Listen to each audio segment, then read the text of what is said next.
Los Angeles Reuters communities across the United States are looking to replace their dirty diesel buses, ushering in what some analysts predict will be a boom in electric fleets. But transit agencies doing the buying are moving cautiously, an analysis by Reuters shows. Out of more than 65,000 public buses plying U.S. roads today, just 300 are electric. Among the challenges, EVs are expensive, have limited range and are unproven on a mass scale. A typical 40-foot electric bus costs around $750,000, compared with about $435,000 for a diesel bus. Cheaper fuel and maintenance expenses can lower the overall costs over the 12-year life of the vehicles. But those costs can widely depending on utility rates, terrain and weather.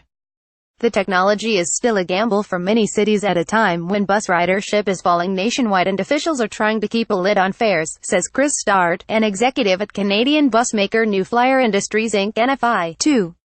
A top supplier of conventional buses to the U.S. market, the company has just a handful of pure battery electrics in service. People worry about being an early adopter. Remember 20 years ago someone paid $20,000 for a plasma TV and then 10 years later it was $900 at Best Buy, said Start, Senior Vice President of Engineering and Customer Service for New Flyer. People just don't want a science project. Rival electric bus manufacturers expect dramatic growth. The most ambitious forecasts call for all bus purchases to be electric by 2030. But even green energy advocates are skeptical of such rosy predictions. CALSTART, a California-based nonprofit that promotes clean transportation, figures 50% to 60% of new buses will be zero emissions by 2030. Market research firm Navigant Research expects electric buses to make up 27% of new U.S. bus sales by 2027. Not quite there yet. Transit agencies have found EV performance lags in extreme conditions. In environmentally friendly San Francisco, officials have resisted electrics over concerns about the city's famously steep hills. The technology isn't quite there yet. Erica Cato, a spokeswoman for the San Francisco Municipal Transportation Agency, said in a statement. Weather is also a major challenge. An electric bus tested last year near Phoenix wilted in the summer heat due to the strains of running the air conditioning.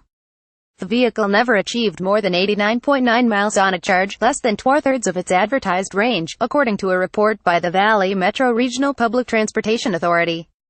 In Massachusetts, two agencies running small numbers of electric buses, the Pioneer Valley Transit Authority and Springfield and Worcester's Regional Transit Authority, say the vehicles weaken in extreme cold and snow. They have no plans to acquire additional EVs, officials at those agencies said. Even places with successful pilots have downplayed expectations. Seattle's King County Metro Transit Agency soon will be operating more than a dozen vehicles by 3 manufacturers, according to Pete Mellon, director of Zero Emission Fleet Technologies. The agency likes what it has seen so far. Still, Mellon said, high electricity rates from the local utility at peak demand periods are a concern. And the lack of a uniform charging system among bus makers has complicated Seattle's goal of running an all-electric fleet by 2034. We have caveats to becoming zero emissions, Mellon said in an interview. Another worry is government funding. Federal money for bus purchases is about 25% lower than it was 5 years ago, according to Rob Healy, Vice President of Government Affairs for the American Public Transportation Association. An electric bus sits under a charging station in Pomona, California, U.S. November 16, 2017. Reuters. Lucy Nicholson. An Obama-era program that sets aside $55 million a year in grants to help transit agencies purchase clean buses will expire in 2020 if not renewed by Congress. The EV bus heavyweights. In addition to New Flyer, the fledgling U.S. electric bus industry has two other major players: Chinese automaker BYD, which is backed by Warren Buffett's Berkshire Hathaway Inc. BRKA, and Silicon Valley startup Proterra Inc. BYD and Proterra began selling electric buses into the U.S. market several years ago, and have 165 and 126 vehicles on the road today, respectively. Both are ramping up U.S. manufacturing on expectations that EVs will account for nearly all new bus sales in a little over a decade. BYD has a plant in Lancaster, California, while Proterra has manufacturing facilities in City of Industry, California and Greenville, South Carolina. Buffett paid $230 million for a 10% stake in BYD in 2008. Today the company has a market capitalization of $25 billion, thanks mainly to China's aggressive move to electrify transportation. More than 15% of the 608,600 buses in China are pure electric, according to government data. Proterra investors include venture capital firm Kleiner Perkins Cofield Buyers and the venture capital arm of General Motors Co-GM, N. Proterra, based in Burlingame, California, is planning an initial public offering, but would not give a timeline for the debut. Chief Executive Ryan Popple said range is improving quickly. The company is currently shipping models with up to 350 miles of range, but new battery technology is expected to boost that by nearly 30%. We're starting to outstrip the market requirement in terms of what city buses actually do, Popple said. It opens up new markets for us. Notably, Proterra's growth should also lift the fortunes of U.S. windblade maker TPI Composites Inc. (TPICO), which struck a deal to build up to 3,350 lightweight bus bodies for the EV bus maker over the next 5 years.